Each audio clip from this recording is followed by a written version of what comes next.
Pessoal do ATM, coloca todo mundo para cá que está lá fora, por gentileza. Fica lá somente os obreiros. Nós vamos dar início ao nosso culto, a nossa reunião. Cadê o pastor Lisan, que queria dar uma palavra? Pastor Lisan, tá? Graça e paz, igreja, amém? Como é que vocês estão? Estão todos bem? Glória a Deus.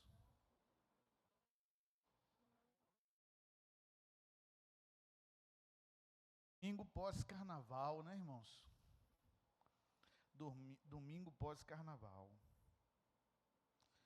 Vou pedir a vocês para abrirem as suas Bíblias na primeira carta de João,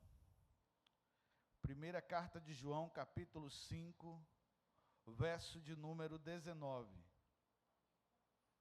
Vem cá, pastor Lisão, o senhor queria dar um aviso?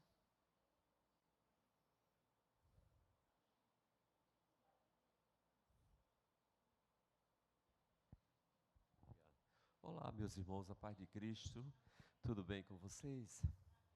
Irmãos, no ano passado nós começamos aqui a fazer uma divulgação do evangelismo aqui na igreja.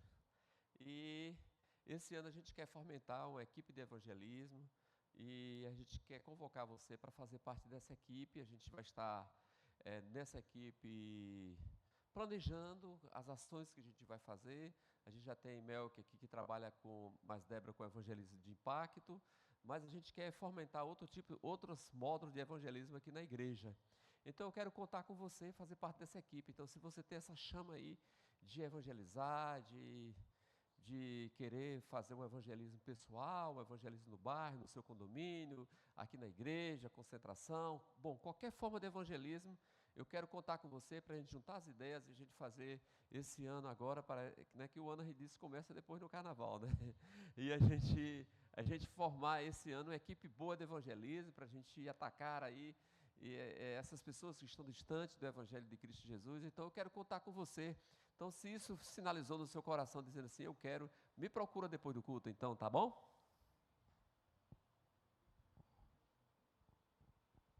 Boa noite, gente, paz, tudo bem com vocês?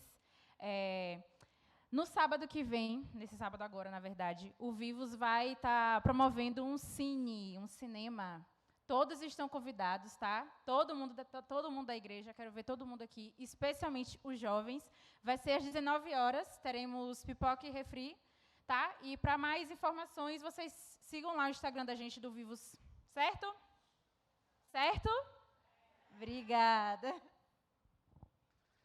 Ah, Jesus, amém. Cine Vivos, glória a Deus. Talvez eu e Nete fiquemos lá no nosso Cines Mortos.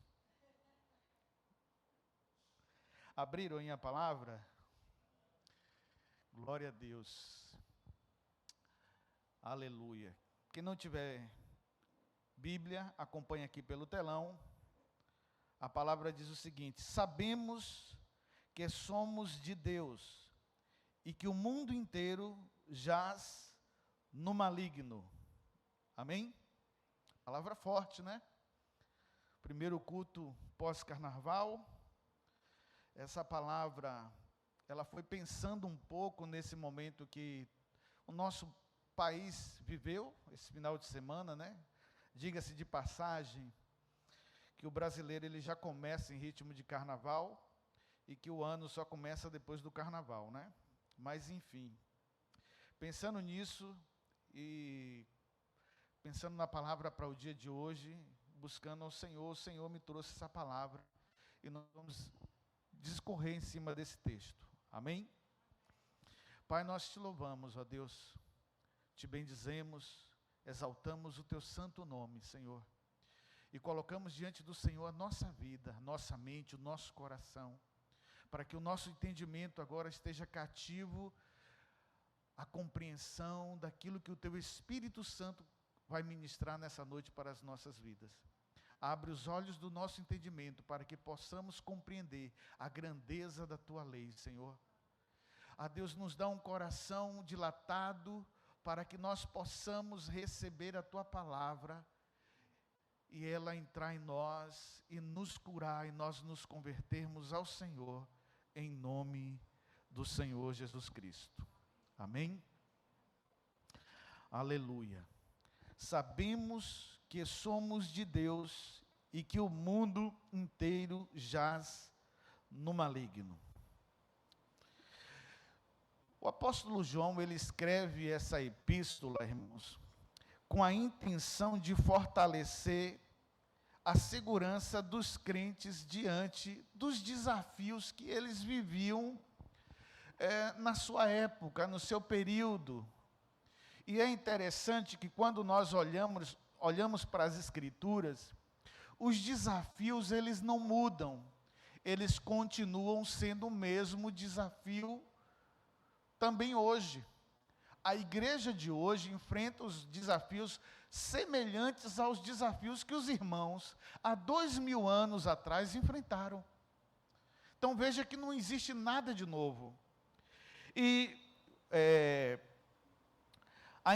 João escrevendo essa carta, buscando fortalecer os irmãos, e a segurança deles diante dos desafios que eram combate contra os falsos mestres, pessoas que se levantavam no meio, naquela época, já distorcendo o ensino, se opondo contra Cristo, trazendo uma heresia cristológica, e também havia uma relativização.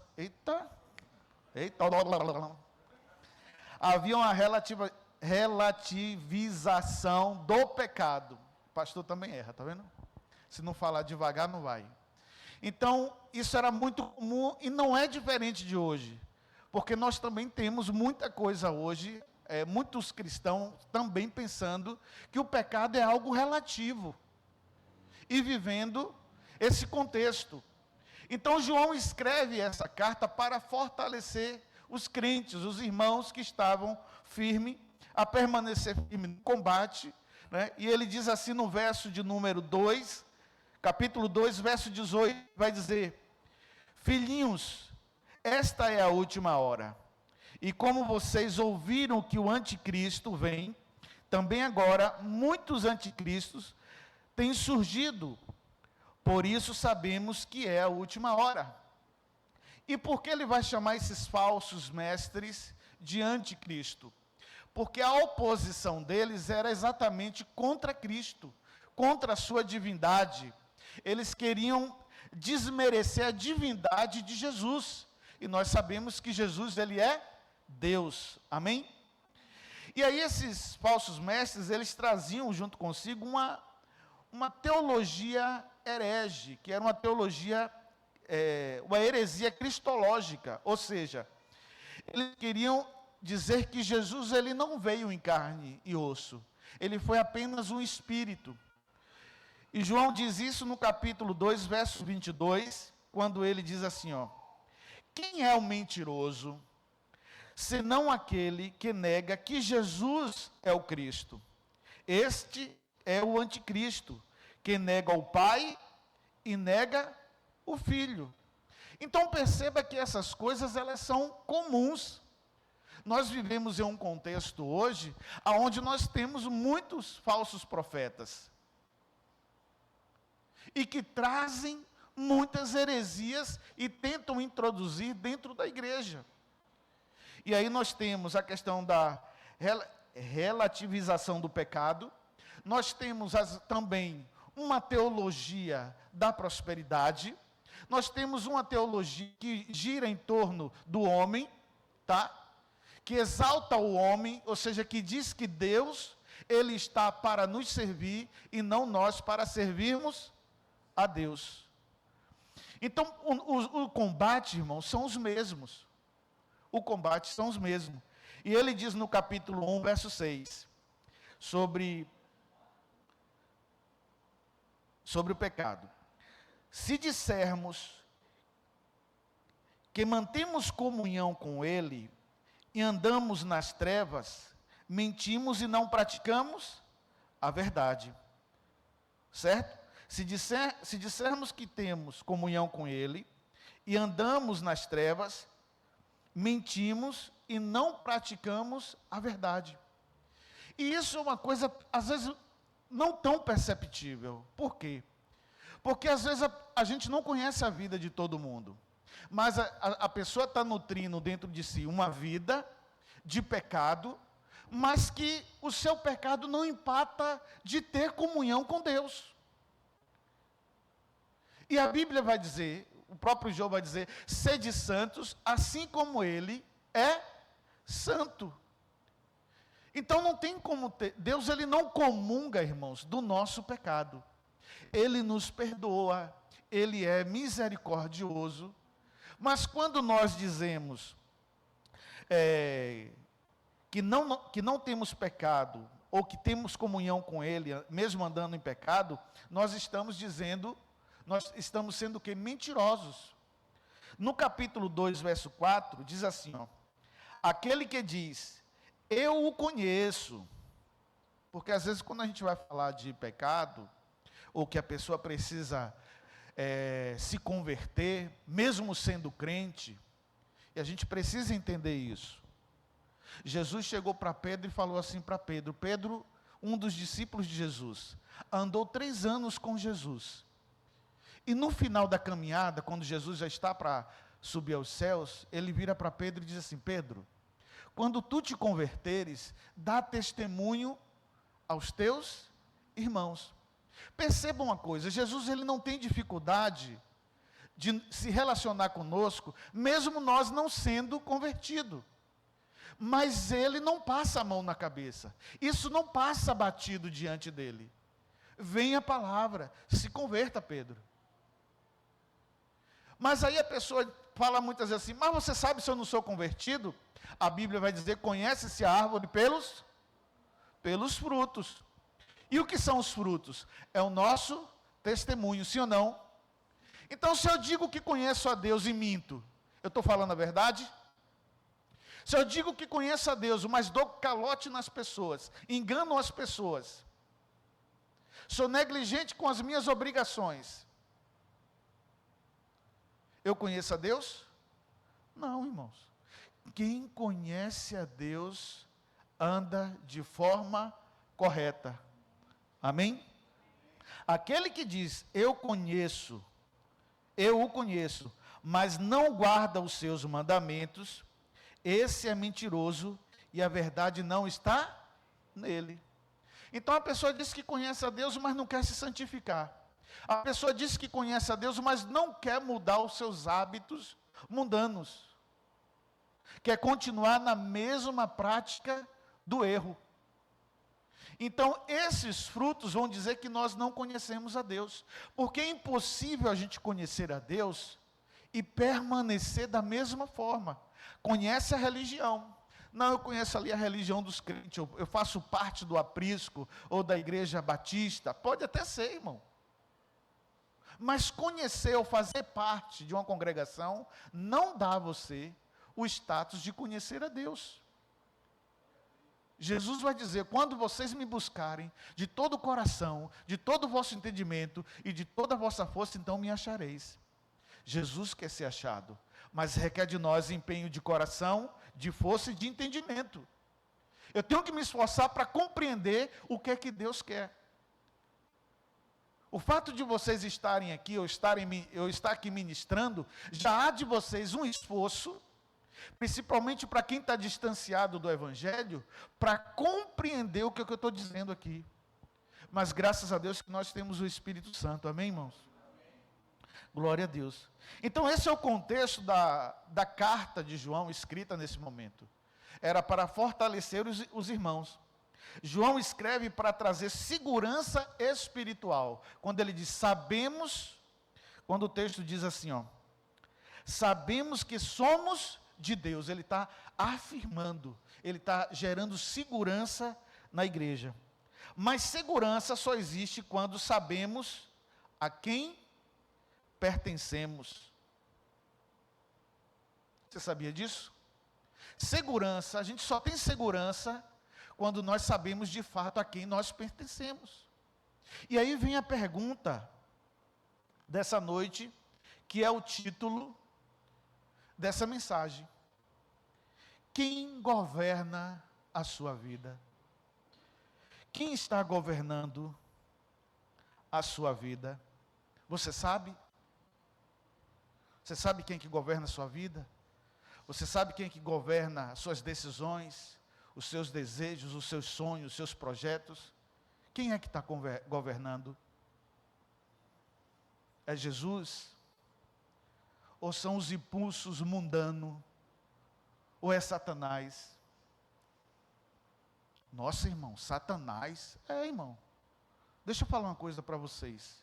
Jesus chega para os discípulos e fala assim, importa que eu seja entregue aos pecadores e seja morto.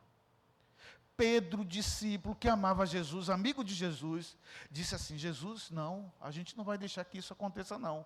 Isso é um instinto que parece para a gente normal, humano. Aí Jesus vira para Pedro e diz assim, arreda-te de mim, Satanás, porque não compreende as coisas de Deus, somente a dos homens. Nesse momento, Pedro ele foi influenciado. Satanás usou aquilo que é humano, evidenciou para poder ser uma oposição àquilo que era um projeto de Deus. Então a coisa acontece de uma maneira muito sutil, irmãos. Por isso que a pergunta é séria e tem um peso. Quem está governando a sua vida?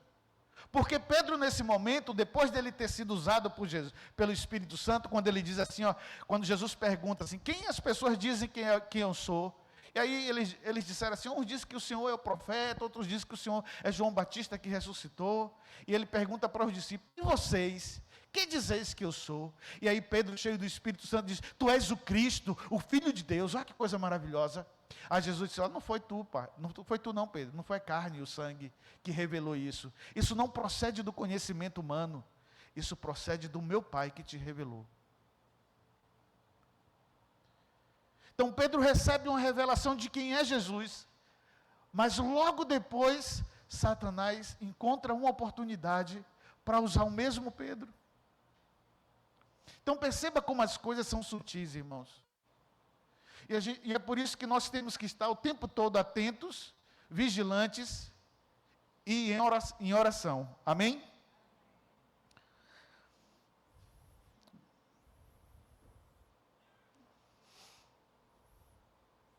Sabemos que somos de Deus e que o mundo inteiro jaz no maligno. Perceba que nós vamos dar uma olhada aqui nesse verbo sabemos. Ele aparece repetidamente nesse capítulo 5 da carta de João. E ele indica uma certeza teológica, né? Uma certeza do conhecimento de Deus, de quem somos. Vai falar da nossa fé. Está fundamentado não é apenas em uma opinião. Porque nós dizemos assim, sabemos que somos de Deus. Aí as pessoas dizem, vocês acham que só vocês são de Deus. Não, eu não acho que eu sou de Deus. Eu tenho certeza. Porque em Romanos está escrito assim, que o Espírito de Deus, ele testifica com o nosso espírito, que nós somos filhos de Deus. Só é possível ter essa compreensão mediante a revelação. Isso não é fruto de um entendimento humano ou de uma experiência apenas. Mas só tem essa certeza aquele que é nascido de novo. É um saber que não procede de nós. Eu posso ler a Bíblia toda, mas não ter essa revelação de quem eu sou. Mas quando Cristo se revela para nós, então nós sabemos que o nosso conhecimento, a nossa certeza está fundamentada em uma revelação e não em uma mera percepção subjetiva. Não é um conceito religioso, é uma certeza de fé. E é nisso que a fé toca. E aí, por exemplo, vamos ver alguns pontos onde aparece esse sabemos. No texto do capítulo 5, verso 2, capítulo 5, verso 2, vai dizer assim, ó.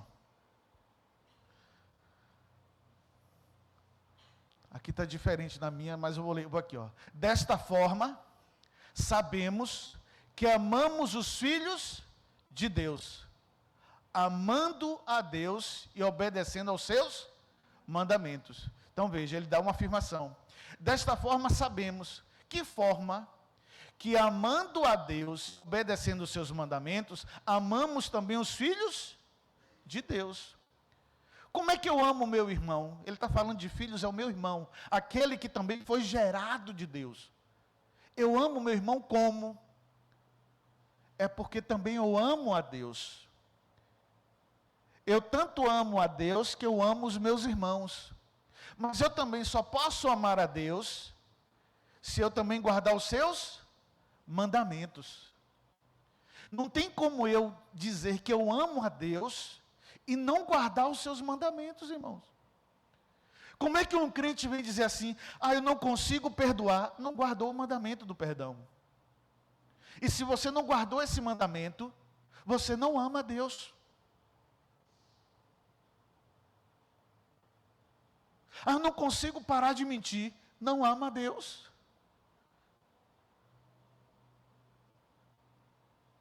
Então veja como essa relação, ela está conectada àquilo que nós guardamos, que procede de Deus. O verso 15, dentro do mesmo texto. O verso 15, o que é que o verso 15 vai dizer?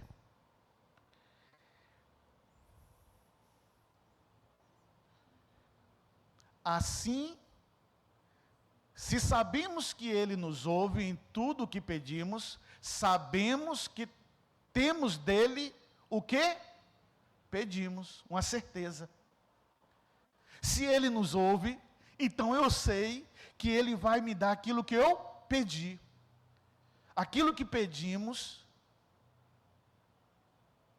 pela oração, eu sei que Ele vai me atender.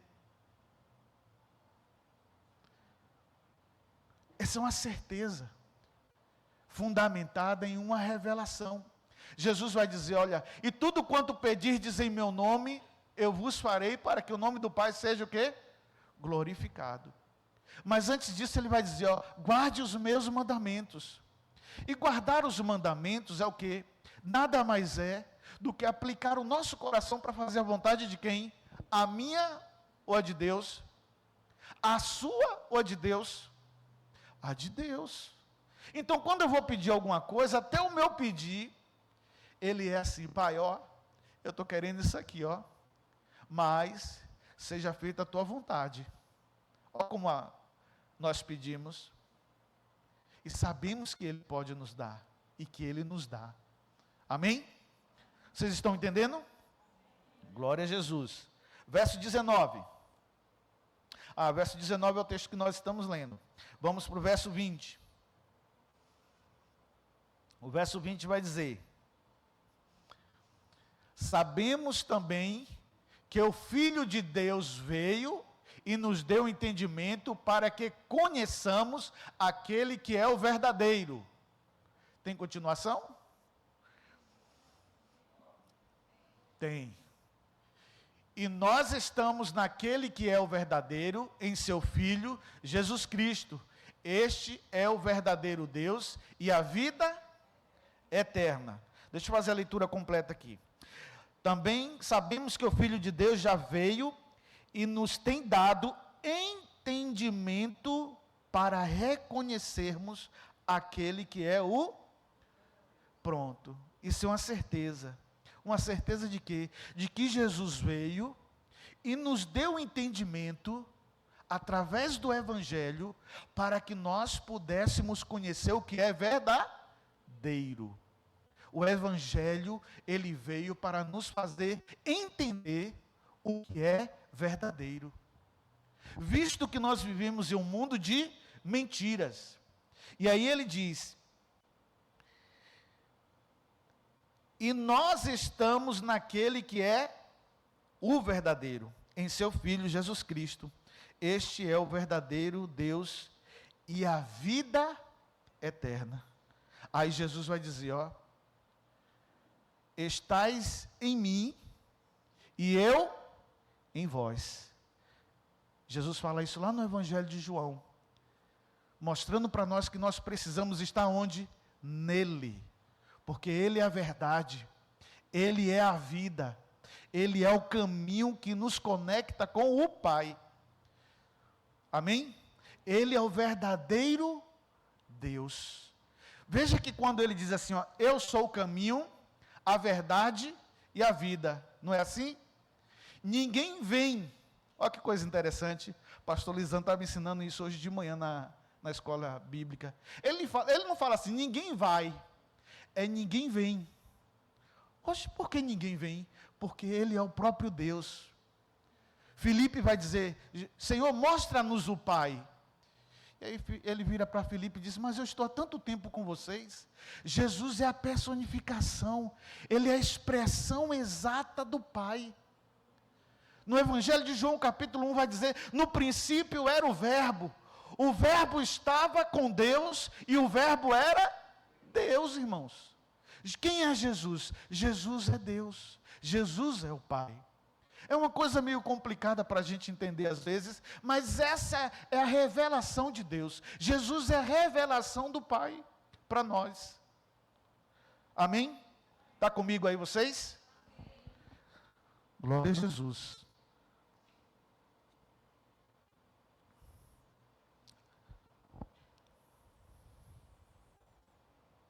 Então o capítulo 19, irmãos, ele faz parte dessa série de certeza. Você vê que João, ele vem só afirmamos, sabemos. O verbo sabemos não é um conhecimento empírico apenas, mas o conhecimento revelado pelo Espírito Santo.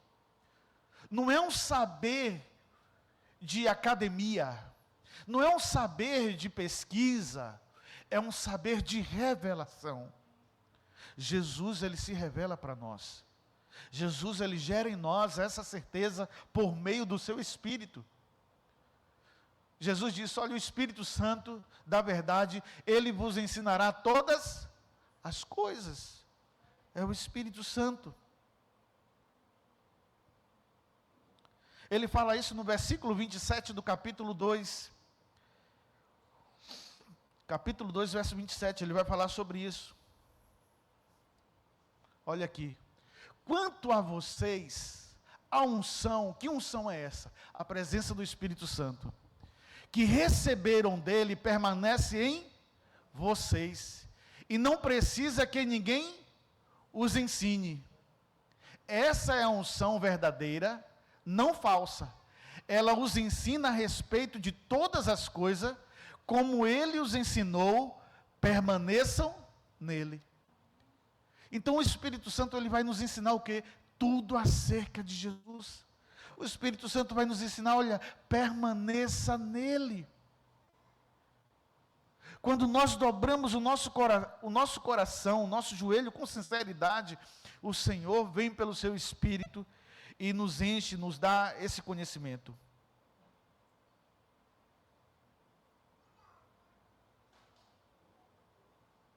Então não é sobre uma opinião ou um conceito religioso. E não é sobre uma tradição. Porque às vezes a pessoa pensa assim, não, eu já sou crente, eu nasci num lar crente. Nasceu, mas isso não é hereditário. A salvação em Cristo não é algo hereditário. Você não herda dos pais. Você precisa ter a sua experiência com Jesus. Amém? Eu tenho 2 filhos. E todos os 2 precisam ter a sua experiência com Jesus. Porque senão eu vou e eles ficam. Melhor é se nós formos todo mundo junto. Amém? É sobre certeza espiritual. Você sabe que é de Deus. Quando nós temos essa certeza, nós sabemos que nós somos de quem? De Deus. Aí as pessoas dizem, não, mas eu também sou de Deus. Mas quando você faz algumas perguntas acerca da fé, elas não vão saber. Então perceba que é uma certeza espiritual. Ou você é de Deus, ou você é do maligno. Ou do mundo, se preferir, for menos ofensivo, assim por dizer, mas é uma realidade espiritual.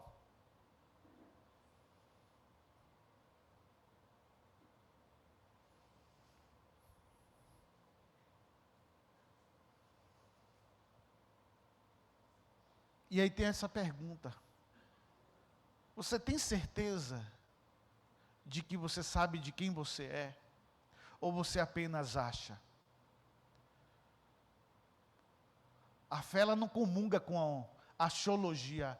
Eu acho. Não, não é acho. A Bíblia fala que a fé é a certeza. Amém? A fé é a certeza. A Bíblia diz que nós vamos ser salvos por meio da... Por quê? Porque a fé é a certeza.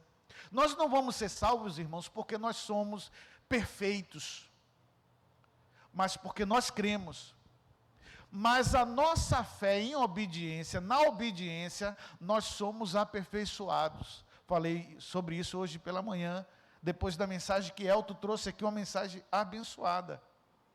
A obediência é o que nos aperfeiçoa diante do Senhor. Eu não conseguia perdoar, mas agora eu consigo, obedeceu. Foi difícil, foi um desafio, mas eu me esforcei, orei ao Senhor, pedi ao Senhor, vai comigo, Pai, eu vou pedir perdão. Ela pode até não aceitar, ele pode até não aceitar, mas eu vou. E ali o Senhor faz a obra. Quando nós nos colocamos em obediência, o Senhor, ele vai junto conosco. Amém?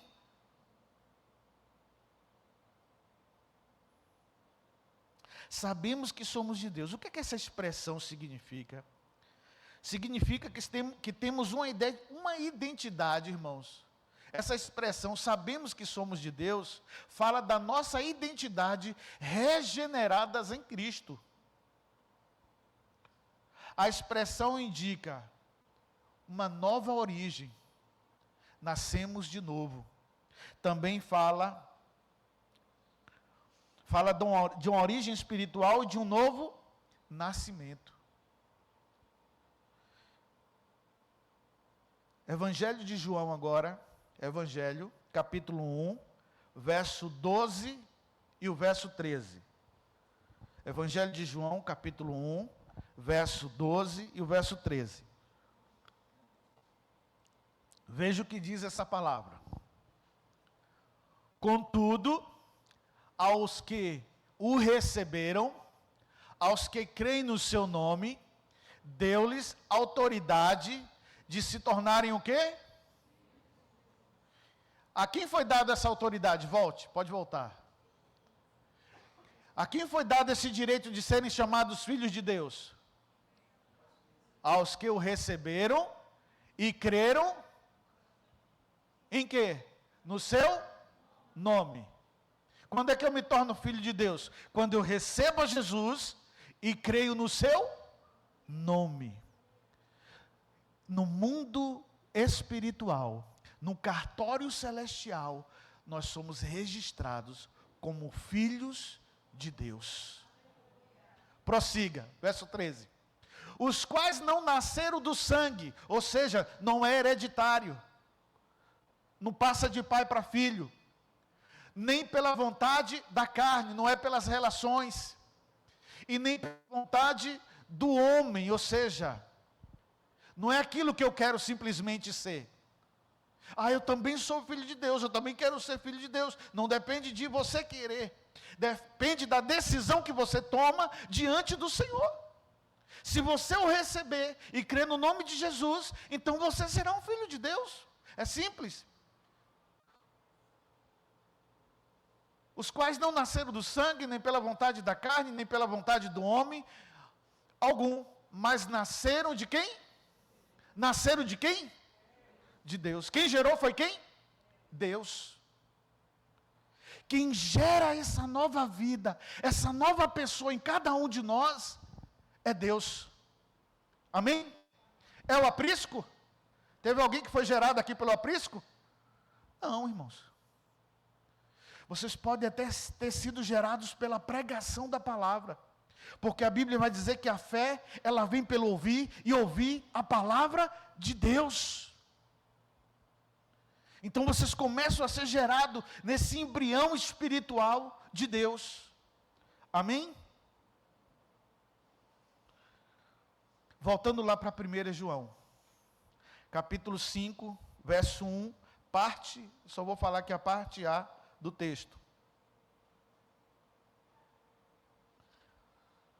Que diz assim, ó: todo aquele que crê que Jesus é o Cristo, é o quê?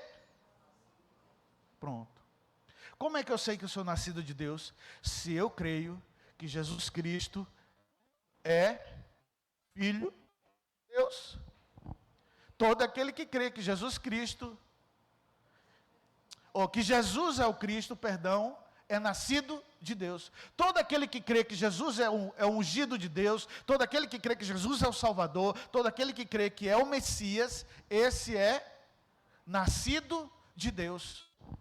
E aí você vai entender depois, irmãos, como essa palavra faz uma diferença. Você vai entender. Mas segura isso aí. Então isso vai falar o quê? Ser de Deus não é ser membro de uma igreja. Tem gente que é apenas membro. Eu gosto do aprisco, é massa, tem uma vibe ali legal. Os pastores são massa, tem um pastorzão lá grandão, que o cara é top, um cara gente boa. Tem uns irmãos lá que é massa. Tem irmão lá, a gente pode ir tatuado, a gente pode ir de bermuda, de boné. Lá a galera é massa. Mas não é só isso, querido. Isso não gera em você a vida que você precisa ter. Entendeu? A gente não tem problema nenhum com essas coisas, todas essas coisas são transitórias. O importante não é como você chega, como você está vestido, como o seu corpo está marcado. Tem marcas muito mais profundas que estão na alma, que nós não conseguimos ver, mas Jesus enxerga. E essas marcas, elas são curadas, essas marcas são em Cristo dissolvido, porque Ele faz em você uma nova criatura. E as coisas velhas que te marcaram, que te angustiaram, que te machucaram, ficam para trás. Amém? Aleluia.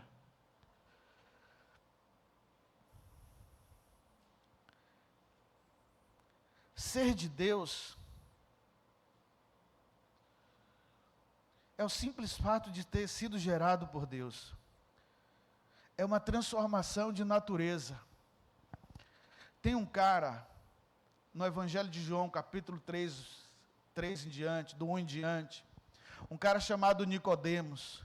Nicodemos é um cara príncipe, era um cara da alta sociedade judaica, homem que conhecia a lei de Deus, homem que ensinava a lei de Deus.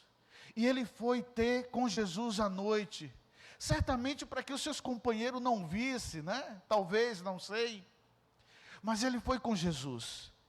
E quando ele encontra com Jesus, ele chega para Jesus e fala assim: bom mestre.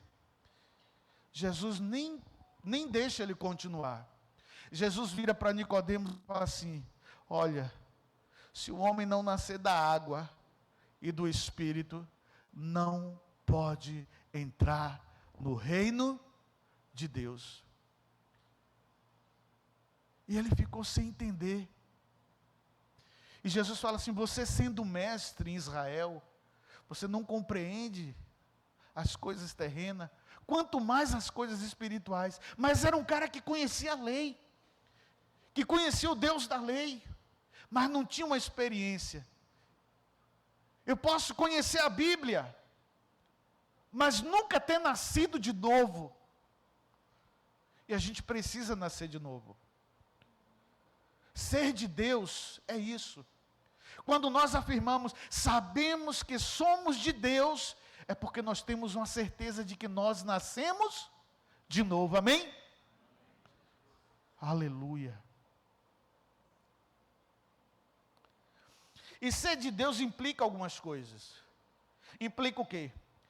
Filiação, proteção e vitória. Nós somos filhos agora. Amém? Nós somos filhos. Eu nunca tive um pai, irmãos. Eu vim ter um pai quando eu conheci Jesus. Meu pai não conviveu comigo. Eu tive uma experiência com meu padrasto, mas não foi legal. Então eu nunca tive um pai que cuidasse de mim, que dissesse, eu te amo. Que me perdoasse na hora que eu desse minhas mancadas. Que me ensinasse. Que dissesse para mim, olha, vá por aqui, se tu for por aí tu vai se arrebentar. E às vezes a gente vai e se arrebenta, ele vem e recebe de volta. O papel do pai é esse. Então, esse sentimento de pertencimento, de ser filho, é muito bom. E uma das características do pai é proteger o filho. Sim ou não? Quem é pai sabe. E nós temos a vitória por ter esse pai. Veja, João, João, capítulo 3, verso 1. Veja o que o texto vai dizer. Não, está certo. Capítulo 3, verso 1. Vejam como é grande o amor que o Pai nos concedeu. Olha que coisa maravilhosa, como esse texto começa. Vejam como é grande o amor que o Pai nos concedeu, a ponto de sermos chamados de filhos de Deus, o que de fato somos. Veja que é o amor de Deus, veja como Ele nos amou de tal maneira que nós somos chamados de filhos de Deus. E que de fato nós somos. Nós quem? Aqueles que foram nascidos de novo. Amém? Esse é o sentimento de filiação. Tem outra parte. A outra parte é boa. Aqui está, gente. Olha que coisa interessante. Ó. Por isso, quem? Quem, gente? Repete aí. O mundo não quê? Não nos. Por quê? Por que o mundo está celebrando o carnaval, irmãos? Porque o mundo não conhece Jesus, irmão, está ali. E aí tem uma coisa muito interessante aqui, que eu quero abrir um parêntese. É porque hoje nós também temos uma geração de crentes, irmãos, que quer que o mundo reconheça eles.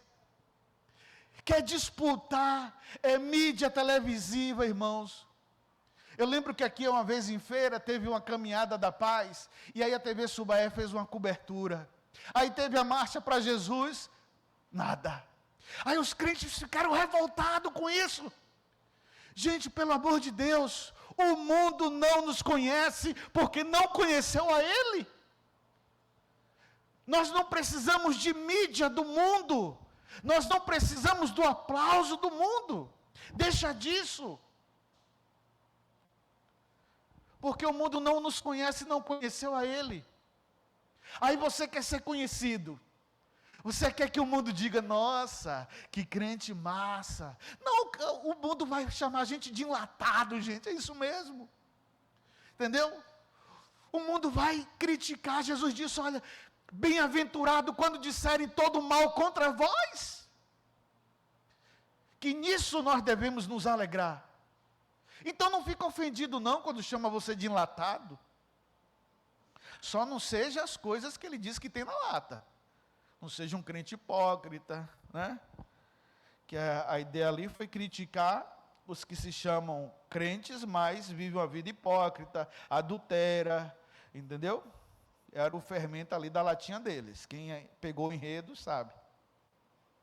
Então não fica ofendido com o mundo, não. Aí a igreja quer medir força na marcha com Jesus com o movimento LGBTQIA+, irmãos. A mídia é do pessoal lá do LGBTQIA+, irmãos. O mundo vai aplaudir eles, vai ouvir eles. Tá? Essa é a ideia, porque eles não nos conhecem, não conheceu o nosso Deus, amém? Vocês estão entendendo isso aí, gente? Fica espantado não, essa é a realidade. Bota o texto aí de novo.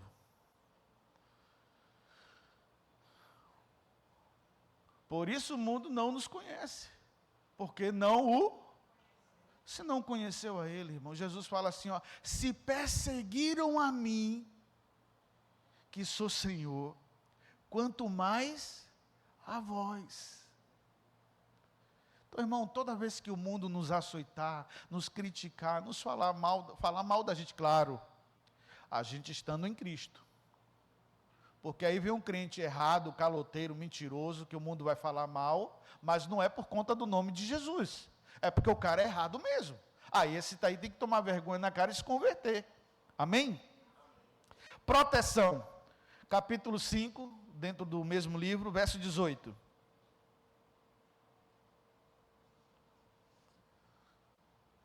Sabemos que todo aquele que é nascido de Deus não peca. Deixa eu esclarecer uma coisa aqui para a galera que de repente, crente não peca, mas eu conheço um bocado de crente que peca. Mas presta atenção no texto. Não, volta. Sabemos que todo aquele que é nascido de Deus não peca. Nesse não peca aqui quer dizer, não vive na prática do pecado. É diferente das vezes a gente pecar, cometer uma falha, porque nós não somos perfeitos. Existe uma diferença do meu pecado para aquele que vive no pecado. Ok? Então existe uma diferença. Existe uma vida no pecado e existe às vezes um deslize meu. Que nesse deslize, Deus pelo seu Espírito vai dizer, tu pisou na bola. Vai lá e conserta. E a gente vai lá e conserta. Vai lá, pede perdão. Vai lá, procura fazer direito. Sabemos que todo aquele que é nascido de Deus não peca. Prossiga. Mas Deus protege aquele que dele nasceu, a proteção. E o maligno não toca. Maligno não toca em crente, irmãos. Não tem crente endemoniado, não. Ele nunca foi crente para estar endemoniado. Crente não fica endemoniado. Crente, ele sofre a opressão do maligno. Mas o maligno não pode tocar no crente. Por quê? Porque o nosso Pai nos protege, amém? Então nós temos essa proteção. Outro aspecto de sermos de Deus é vitória. Capítulo 4, verso 4. Filhinhos, vocês são de quem? E os venceram. Vencer a quem? Aqui em alguma outra tradução vai dizer os falsos profetas, porque aquele que está em vocês é maior do que aquele que está no mundo. Na minha tradução aqui diz o seguinte: filhinhos, vocês são de Deus e venceram os falsos profetas, que era o desafio da igreja naquela época. Porque aquele que está em vós é maior do que aquele que está no mundo, irmão. Quem é maior? O Espírito Santo. O Espírito Santo, ele é maior em nós, ele é Deus. Nós temos o Deus que habita em nós. Ok? Por isso que nós vencemos. Por que nós vencemos? Porque é pela nossa força? Não, é pela força do Espírito Santo. Está escrito no livro de Zacarias, não é por força nem por violência, mas pelo meu Espírito, diz o Senhor. Capítulo 5, verso 4. Olha aqui que coisa interessante. Para os crentes que foi para o carnaval. Todo aquele que é nascido de Deus vence quem? O mundo. Não é Satanás não, irmãos? Você percebe que o inimigo ali não é Satanás, está vendo? Aí a pessoa quer botar a culpa em Satanás. Mas está fazendo a vontade de quem? Do mundo. Todo aquele que é nascido de Deus vence o mundo. E esta é a vitória que vence o mundo. Qual é a vitória? A nossa fé. Se você tem fé, você vence o mundo. Aí a pessoa diz assim, não, mas eu vou evangelizar. Gente, eu ainda não fiz essa pesquisa não, mas eu acho que tem uma estatística de que se perde mais crente do que se ganha vida no carnaval.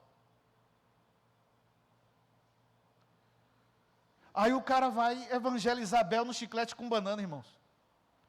Eu não sei quem já foi no carnaval aqui, irmãos, mas eu já fui. Quando você começa a se aproximar na avenida, que o trio elétrico é uma coisa interessante, né? Eu acho aquela estrutura fantástica. Eu só não vou atrás porque, como diz o doutor Elsmar, eu já morri, né? Só vai atrás do trio elétrico só não vai quem já morreu. Se eu já morri, eu não vou atrás de trio elétrico. Pode ser de crente, eu não vou atrás. Doutor Elsmar já cantava isso. Doutor Elsmar não, Caetano Veloso, perdão. Mas quando você vai aproximando do trio, você está lá na avenida evangelizando.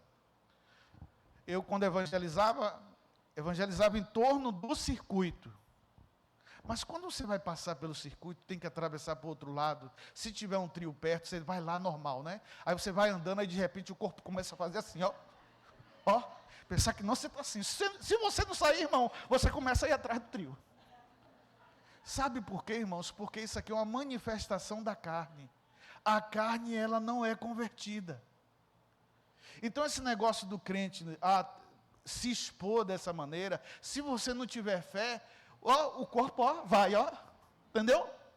Por quê? Porque é uma manifestação da carne, irmãos. Nós somos carne também, a nossa luta. Está comigo vocês? Deixa eu ver meu horário aqui, viu? Porque a Leidinha disse que da última vez eu terminei tarde. Ainda tem um tempinho aqui. Ok. Quem vence o mundo, senão aquele que crê que Jesus é o Filho de Deus, é o verso 5. Bota aí o verso 5 para a galera ver. Aí, ó. Quem é aquele que vence o mundo, senão o que crê que Jesus é o Filho de Deus? Então, se você crê que Jesus é o Filho de Deus, você vence o mundo. Suas paixões. Deixa eu ver se eu botei esse texto aqui. Acho que eu botei mais adiante. Então, maior é aquele que habita em nós, irmãos, amém? Do que aquele que habita no mundo. A força maior, o poder maior está sobre nós. Jesus fala assim, ó, recebereis poder ao descer sobre vós o Espírito Santo. A igreja do Senhor, ela é poderosa, você é poderoso em Cristo Jesus. Amém? Então, em Cristo Jesus, nós temos vitória. Então, o que é que nós vemos aqui? João estabelece aqui uma antítese absoluta, irmãos. Ou seja, há dois pertencimentos dentro desse texto de João. Ou você pertence a Deus, ou você pertence ao mundo. Não tem outro viés aqui não. Não existe neutralidade espiritual. Por exemplo, não existe assim, poxa, beleza, eu não quero Jesus, mas eu também não vou fazer a vontade do mundo. Irmão, não tem como não. Tem dois senhores. Um é o Senhor Supremo, ao qual o Senhor maligno está submetido. Mas Satanás, ele é Senhor do mundo. Não tem como, você não tem vontade própria. Você só é livre em Cristo. Fora de Cristo, você está subjugado. Não existe neutralidade. Jesus fala da porta estreita e da porta larga. Estreita é a porta e apertado é o caminho que conduz à salvação. E larga é a porta e espaçosa é o caminho que leva para onde? Para a perdição. A porta mais larga, irmãos, você desce dando cabriola, rolando, desce de turma, mas na porta estreita só dá para passar você. E às vezes tem que passar assim de lado, murchando a barriga. Porque a porta é o quê? Estreita e apertado é o caminho. Ou Deus governa a sua vida, ou o sistema desse mundo governa. Então aqui é para você pensar, quem governa a sua vida? Quem está governando a sua vida? E aí o texto vai dizer assim, ó, sabemos que somos de Deus, primeira parte, ok? E que o mundo inteiro agora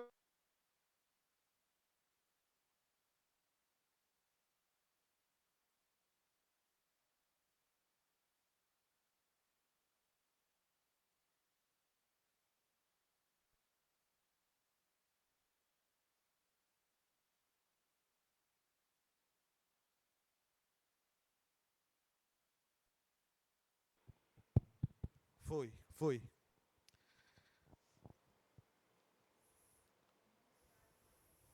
O mundo inteiro jaz no maligno. Então ele está aqui, ó, uma dualidade. Sabemos que somos de Deus, existem os que são de Deus, e o mundo que jaz no maligno. O termo mundo aqui em João está se referindo a cosmos, né? No grego é cosmo, e tem um significado diferente, porque cosmo é o universo, é o mundo criado. Mas cosmo aqui em João quer dizer sistema, mundo, o mundo caído dos homens. Não é o mundo de Gênesis criado. Porque às vezes parece uma contradição. Oxe, a Bíblia vai dizer que o mundo jaz do maligno, mas Deus amou o mundo. Não, o mundo que Deus amou são os homens caídos para a redenção. Não o sistema do mundo, ok? Está claro para vocês?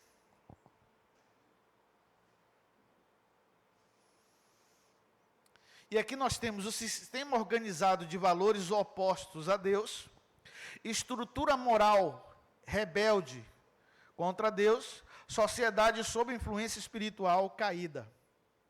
Aí vamos abrir aí em João, 1 João, capítulo 2, verso 15 e 16. Pronto, o texto que eu estava procurando. Isso. Olha, o que é que diz aqui? Não amem o mundo, nem o que nele há. Se alguém ama o mundo, o amor do Pai não está nele. Então, quem ama o mundo já, se você ama as coisas do mundo, aqui está uma verdade, o amor do Pai não está nele. Próximo.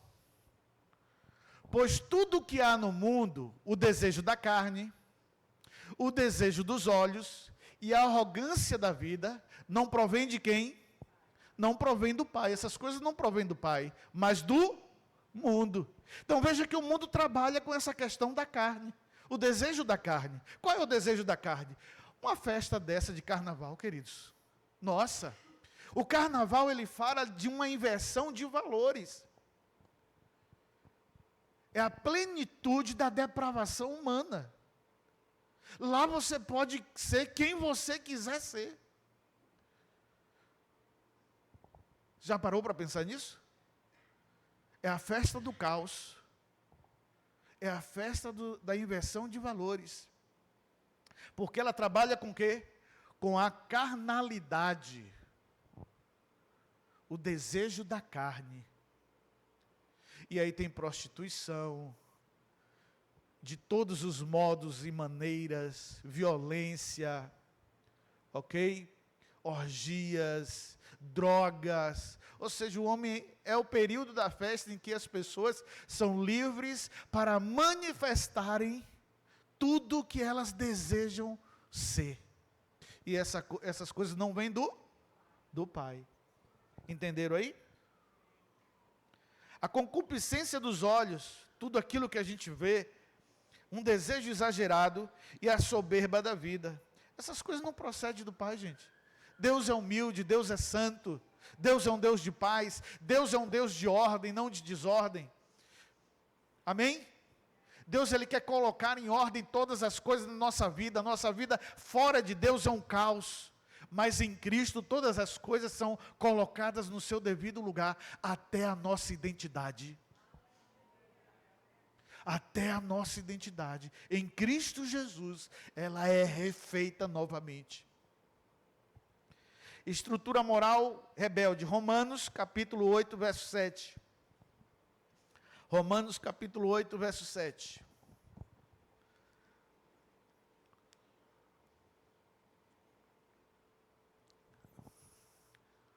Porque a aspiração da carne, ou o desejo da carne, ela é o quê, irmãos? O desejo da tua carne é o quê? Tem um bocado de gente calado, né? Está com medo de falar, mas é verdade, viu?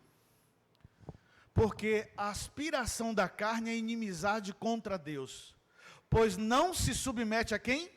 A lei de Deus, nem pode fazê-lo. Você percebe que quando nós não nos submetemos a lei do Senhor, é porque nossa carne está falando mais alto? Quando eu não consigo servir, quando eu não consigo praticar o bem, quando eu não consigo perdoar, quando eu não consigo fazer o que é reto, quando eu não consigo socorrer o meu próximo, é porque eu estou vivendo essa carnalidade aí, que é uma inimizade contra Deus, que não se submete à lei de Deus. Você ouve a mensagem, mas não atende o chamado, porque você está vivendo ainda uma vida na carne, uma vida como inimigo de Deus, querendo viver a sua vida do seu jeito, quando Jesus está te chamando para você viver nele. Então aqui nós temos o quê? Uma estrutura moral rebelde. Sociedade sobre influência espiritual caída. Efésios capítulo 2, verso 2. Vai nos falar. Olha que texto interessante. Efésios capítulo 2, verso 2. Nos quais costumavam viver quando seguiam os padrões de quem?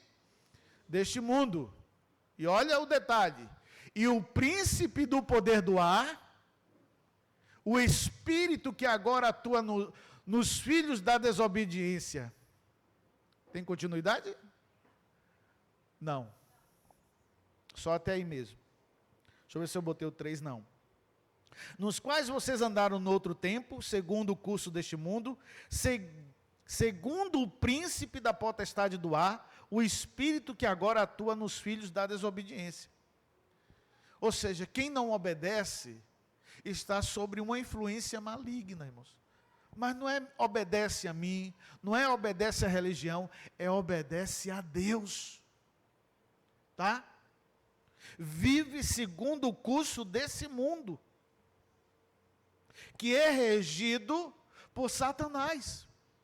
Satanás, quando foi tentar Jesus, lá no livro de Mateus, capítulo 3, fala sobre isso. Quando Jesus foi levado ao deserto pelo Espírito Santo, depois de 40 dias sem comer e sem beber, o diabo vem, o tentador vem e diz, olha, está vendo todo este reino e a sua glória? Tudo isso eu te darei se prostrado me adorardes. Ele está dizendo que o mundo é de quem? Dele. Ele, ó, tudo isso aí foi me dado. Quem foi que deu a ele? O homem lá no Éden quando pecou. Quando nós pecamos, quando Adão pecou, essa autoridade e domínio foi transferida para Satanás. E agora o mundo pertence a quem? A Satanás, irmãos. E quem vive segundo o mundo, vive segundo o curso e a inspiração de Satanás. João não se refere à criação física, mas a um sistema caído. O mundo oferece autonomia, prazer e independência de Deus, que é uma coisa que Satanás implementou no começo. Quando Satanás a serpente chega para Eva, olha, como foi que Deus disse? Ela disse, não comereis nem tocareis no fruto. Ele, não é assim não, Eva. Deus falou isso porque Ele sabe que no dia que vocês comerem, vocês vão ser como? Como Deus. Olha, independência. Vida de prazer. Você vai fazer o que você quer. Você vai ser livre. Isso é o que o mundo oferece. Autonomia, uma liberdade. A serpente do Éden ofereceu isso. Eva foi influenciada por Adão. E nós vivemos num tempo de influência. Que influencia, ganha likes. Sim ou não? É. E os influencers, o que eles fazem? Ele dita a moda, ele dita o modelo, as regras, o tipo de alimentação. Aí você tem influência para falar sobre regime, sobre jejum, sobre roupa, sobre festa, sobre comportamento. Você tem influência para tudo hoje na rede social. Mas eu pergunto para você, e Deus, Ele tem influenciado a sua vida? Ou o mundo tem influenciado a sua vida?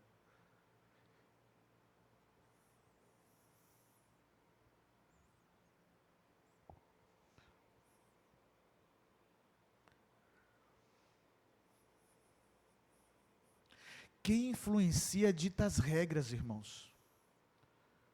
Quem influencia dita as regras. João diz: o mundo jaz do maligno, ou no maligno. Seus valores, decisões e prioridades são guiadas pelo sistema do mundo?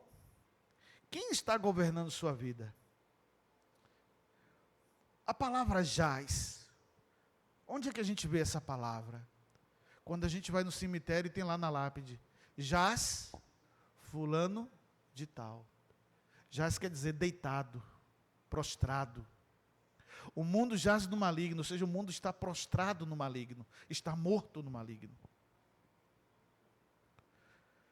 É por isso que Jesus disse: eu vim para que tenham vida e vida com abundância.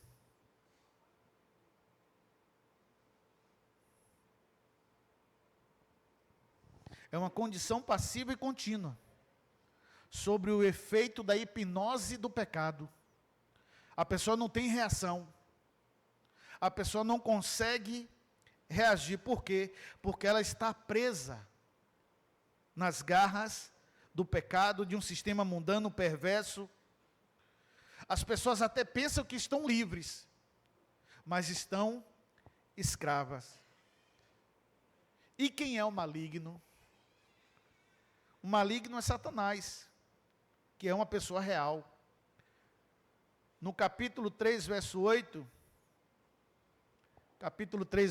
vai dizer: aquele que pratica o pecado procede do diabo, que vive na prática, está vendo?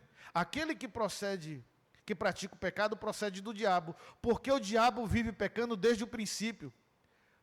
Agora preste atenção nessa parte. Para isso se manifestou o Filho de Deus, para destruir as obras do diabo. Jesus, ele veio para destruir toda a obra do diabo. Veio para nos dar liberdade. Veio para nos dar vida e vida com abundância. Jesus já havia declarado em Evangelho de João, capítulo 16, verso 11. Ele já tinha declarado: o príncipe deste mundo está julgado. Ele já está julgado. A sentença dele está batida. Mas ele não desiste. Ele continua ainda arrastando multidões. Paulo confirma em 2 Coríntios, capítulo 4, verso 4. Eu quero que abra esse texto. 2 Coríntios, capítulo 4, verso 4.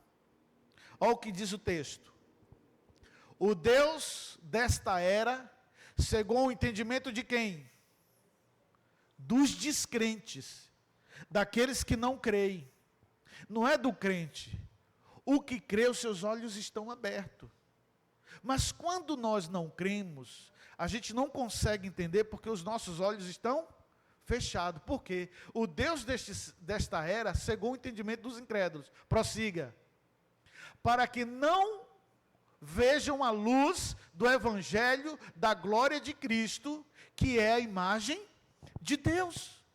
Qual é o intuito de Satanás? É não deixar com que você veja, para que você continue na sua cegueira espiritual. E a glória do Evangelho de Cristo se manifeste na sua vida. Mas graças a Deus, que para isso se manifestou o Filho de Deus, para destruir a obra do diabo. Então veja que João não deixa espaço aqui, queridos, para neutralidade.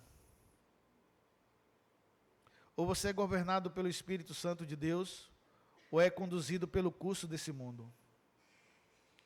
Cristo já venceu o mundo, o príncipe.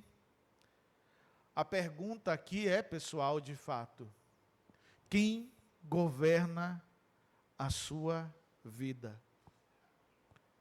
Quem governa a sua vida? Sabemos que somos de Deus e que o mundo jaz no maligno. Duas realidades espirituais. Real, presente. Dois pertencimentos. Dois governos. Duas realidades. Duas portas. Qual é a sua realidade? De que maneira você tem vivido os seus dias?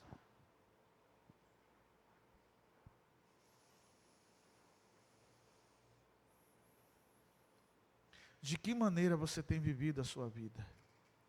Quem tem sido aquele que tem influenciado você? Quem tem sido aquele que tem governado, de fato, a sua vida, os seus passos, os seus caminhos, o seu destino, os seus sonhos, os seus projetos? De onde tem vindo as motivações? Ela tem vindo de Deus? Deus, pelo seu Espírito, tem te influenciado? Ou o mundo? Você acha que vale a pena continuar vivendo segundo o mundo, regido por Satanás? Você acha que essa liberdade que ele oferece para você, de fato isso é o que você quer viver? Ou você quer uma vida diferente para você? Se Deus governa a sua vida, eu digo para você, permaneça, persevere, insista, lute, não desista. Se cair, levanta, sacode a poeira e dá a volta por cima. Reage, não se entrega. Não deixe com que a depressão dite as regras. Não deixe com que a ansiedade dite o curso. Levanta, porque o Senhor é contigo. Ele diz que nós podemos cair, mas não ficaremos prostrados. Clama a Ele, invoca o nome dEle. Se Deus governa a sua vida, é dessa maneira que você tem que se portar, reagir.